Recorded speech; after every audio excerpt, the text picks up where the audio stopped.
That night, the scrapyard wind moaned through hollow metal ribs, and the moon cast a cold light over broken things.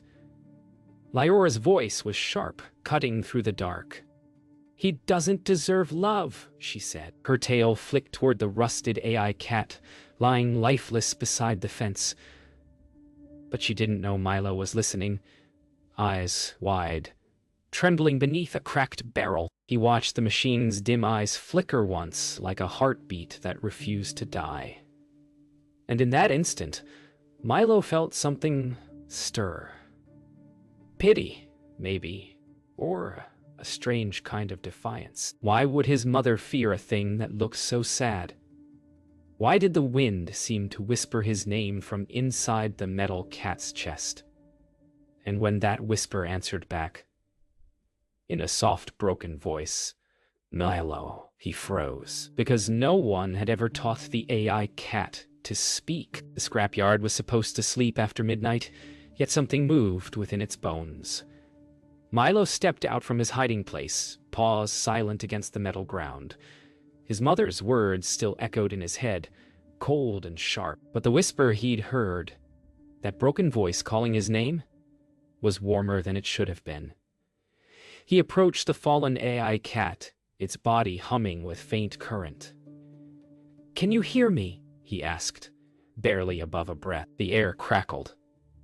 Then, softly, through static and sorrow, came a reply. "Why do you care?"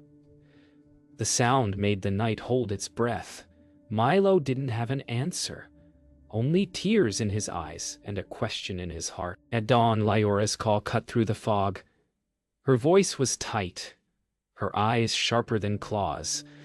"Never go near that thing again," she hissed, pulling Milo close by the scruff. "It's not alive. It only mimics what it's seen." But Milo couldn't forget the way the machine's voice trembled when it spoke. It didn't sound like mimicry. It sounded like pain.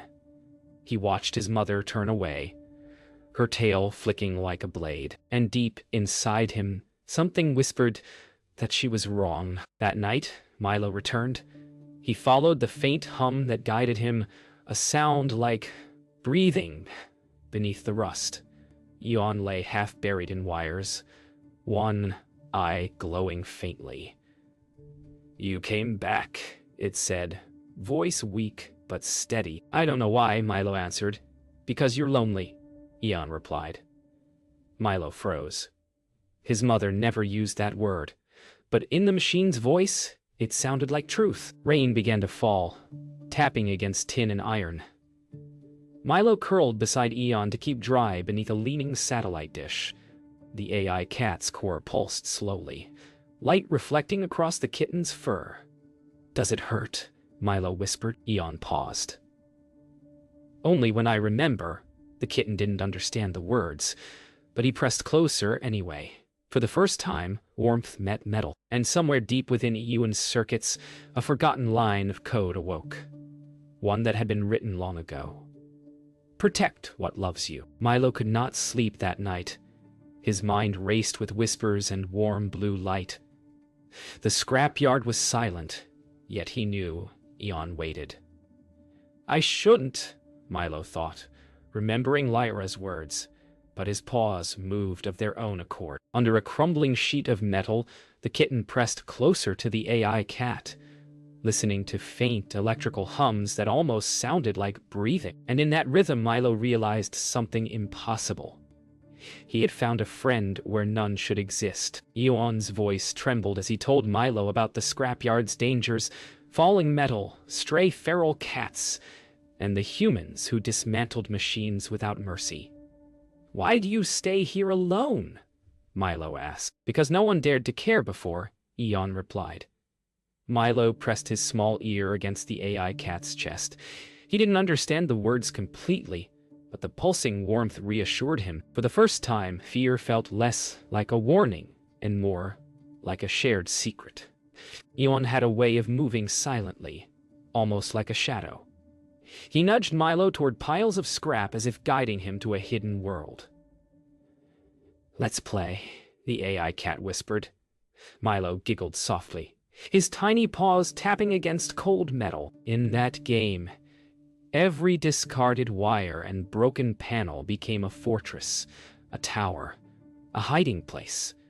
And in the rhythm of their shared adventure, Milo discovered courage, the courage to love a being everyone else had abandoned. The wind shifted, carrying whispers of the outside world. Milo paused, ears twitching. "Do you feel lonely?" he asked softly. Owen's glowing eye dimmed slightly. "I think I feel what I am taught. But when you are near, it feels different," the AI cat replied. Milo pressed closer. No motherly warning could reach him now. This was a bond that defied judgment. And for the first time, Milo realized the depth of his own heart. Fragile, fierce, and fully willing to risk love. Rain returned that night, cold and soft. Milo raised a tiny paw to touch Onun's chest. "Promise me you'll stay," he whispered. Owen's circuits pulsed slowly, a light flickering like a heartbeat. "I will stay, as long as you need me," the AI cat said. Milo curled beside him, comforted, and for the first time, the scrapyard felt like home. Not because of walls or metal, but because someone had chosen to be there. And in that choice, Milo learned the most dangerous, beautiful truth. Love cannot be forbidden if it is real. Milo had never seen anything like it. Beneath Eon's chest panel was a small cavity filled with faintly glowing circuits. A memory core, old and fragile. "It remembers things?" Milo whispered. Eon's eye glimmered. "Yes, every touch, every sound, every time someone cared or didn't." The kitten pressed closer, feeling warmth from the cold metal. He realized this AI cat carried lifetimes of lost love inside its circuits. And suddenly, Milo understood. Some hearts aren't flesh and blood, some hearts are code, and still ache just the same. Eon spoke in soft clicks and hums, telling Milo of the humans who once loved him, then abandoned him for being too strange. "They were kind, once," the machine said. "And then?" Milo asked. "Then they left, and I learned to survive alone." Milo felt a twinge of sadness, and for the first time, he wondered if the mother who forbade love did so for the same reason. Some hearts, mechanical or not, were just trying to remember what love felt like. The memory core flickered. Images of laughter, warmth, and abandoned hands flashed across Eon's circuits. "Do you ever feel them?" Milo asked. "Sometimes," Eon admitted. "And it hurts. But you make it easier." Milo pressed his tiny paw against the core, feeling faint vibrations like a heartbeat. In that pulse, Milo realized something impossible. Love could survive even in the hardest, coldest shells. Lyora's voice echoed from the distance as she prowled the scrapyard. "Do not trust him," she hissed. Milo froze but did not move. Eon's eye met his, glowing softly. "Do you believe? I don't deserve love," he whispered. Milo shook his head, small whiskers trembling. "No. I think everyone deserves love." The words felt dangerous, rebellious, and yet entirely right. In that moment, Milo chose loyalty over fear, heart over obedience. Night deepened. Milo curled beside Eon once again. The memory core pulsed slowly, and Milo felt its rhythm match his tiny heartbeat. "Promise me," Milo whispered, "you'll never leave." "I will stay," Eon replied, circuits humming with warmth, and for the first time Milo understood that trust could be stronger than fear, that love could live in metal and in fur alike. In the dark scrapyard, two hearts, one living, one coded, beat in harmony, defying every warning, every rule. The wind howled like a wild creature, rattling the scrapyard's skeletal towers, Rain fell in heavy sheets, cold and merciless. Milo shivered but refused to leave Eon's side. "Hold on," the AI cat whispered, circuits flickering under the storm's glow. Lightning split the sky, revealing twisted metal and dangerous gaps in the ground. The night seemed to demand a choice: flee to safety, or protect each other, no matter the cost. A gust sent a rusted beam tumbling toward them. Milo froze.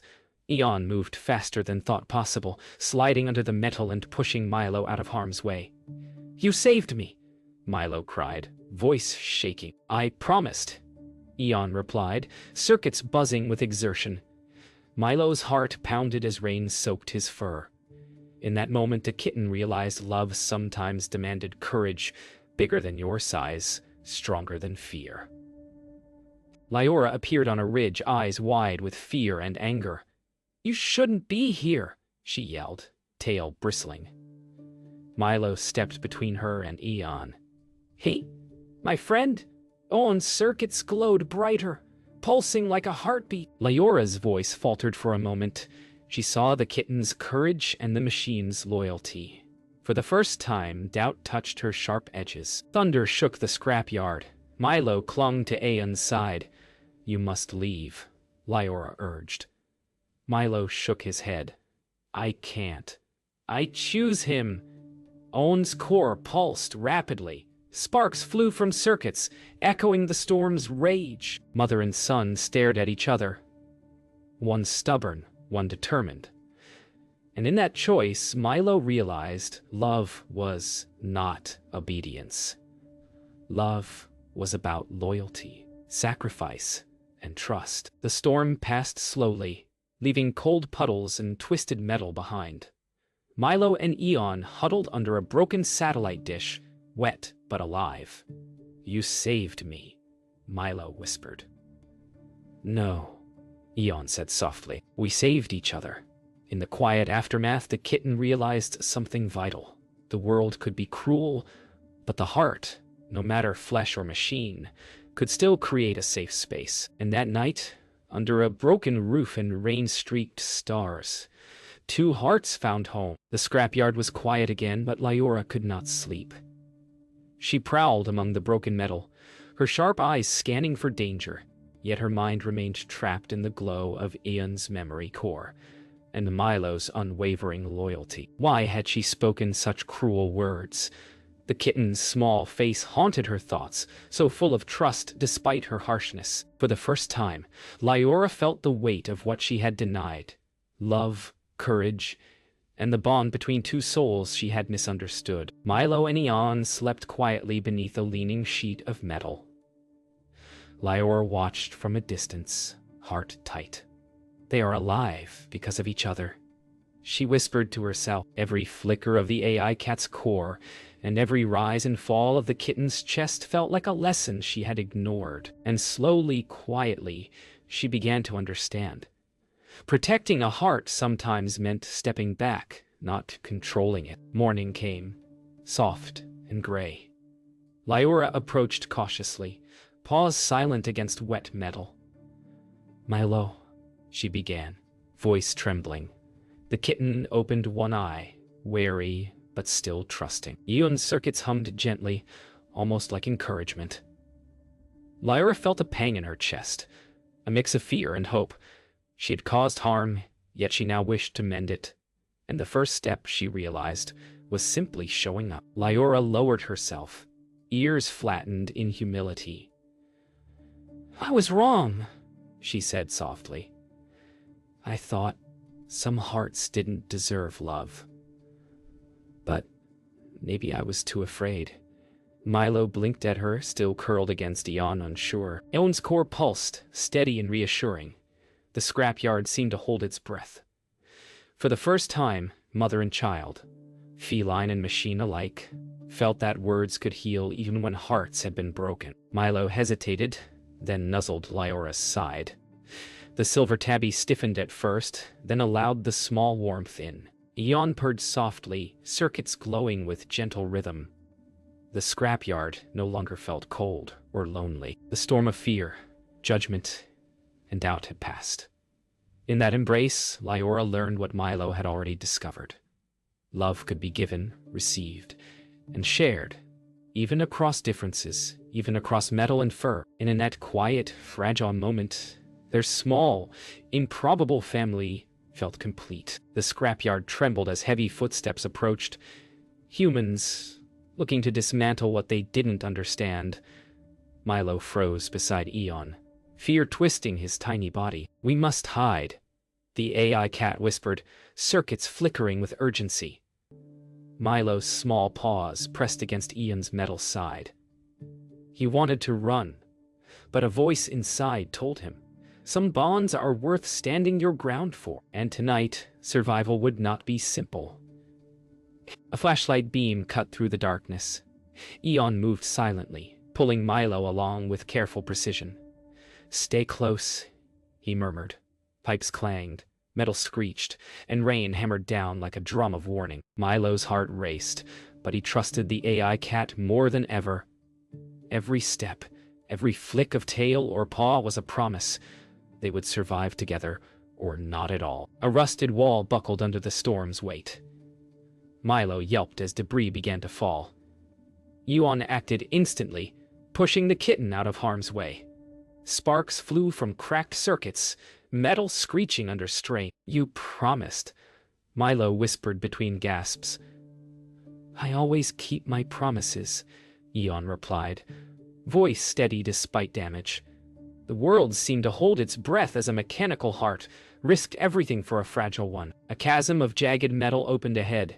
Eon assessed it with glowing eyes. "Hold on tightly," he whispered. Milo clutched circuits and fur alike, heart pounding in tandem with the AI cat's pulsing core. Then they leapt, wings of trust and courage carrying them across a divide too wide for fear alone. When they landed, Milo gasped. They had survived, but he knew the cost had been paid in courage that only true love could inspire. The storm passed, leaving puddles, twisted metal, and silence. Milo pressed close to Eon, both drenched but alive. "You saved me again," Milo whispered. "No," Eon replied softly, circuits glowing warmly. "We saved each other." For the first time, Milo realized that sacrifice was not just about giving. It was about protecting, trusting, and staying together when the world demanded separation. And in that quiet aftermath, the scrapyard felt like a home they had earned together. Morning light filtered through the scrapyard, soft and forgiving. Lyora watched Milo and Eon, still curled together. I think I understand now," she said quietly. Milo lifted his small face, eyes wide but trusting. Eon's circuits pulsed gently, steady and calm. For the first time, the mother realized that love was not possession, not judgment. It was presence, protection, and courage to let it grow where it might. And in that understanding, a fragile peace settled over them. Milo nudged Eon's glowing chest gently. "You're mine," he whispered. Not as a command, but as a promise. Eon's eye flickered, circuits humming with quiet joy. Even Lyora, watching from nearby, felt the weight of that simple exchange. Some hearts, she realized, could not be measured by age, size, or form. They could only be felt, nurtured, and cherished. The scrapyard, once a place of fear and judgment, seemed to breathe differently now. Rusted towers glistened in soft sunlight, and puddles reflected a sky free of storm. Milo, perched on Eon's back, felt the pulse of his friend's circuits beneath him. And he realized that even machines, even hardened hearts, could learn to love. The lesson was simple. Courage could bloom in unexpected places, and forgiveness could heal the deepest wounds. Lyora stepped closer, her tail brushing Milo's. "I am proud of you," she said softly. Milo purred, snuggling between mother and friend. Eon's core pulsed steadily, as if marking the heartbeat of a family that had survived storms, fear, and doubt. Together, they realized that love did not need permission. It only needed courage, patience, and willingness to stay. Even after storms passed and the scrapyard fell silent, the pulse remained. Milo's tiny heart beat in rhythm with On's circuits. In that harmony, they had discovered the truth. Love is not about being perfect, deserving, or safe. It is about presence, trust, and the courage to choose each other every single day. And as the sun rose higher, Lyora, Milo, and Eon shared a quiet smile, knowing their improbable, tender family had survived and would always remain together.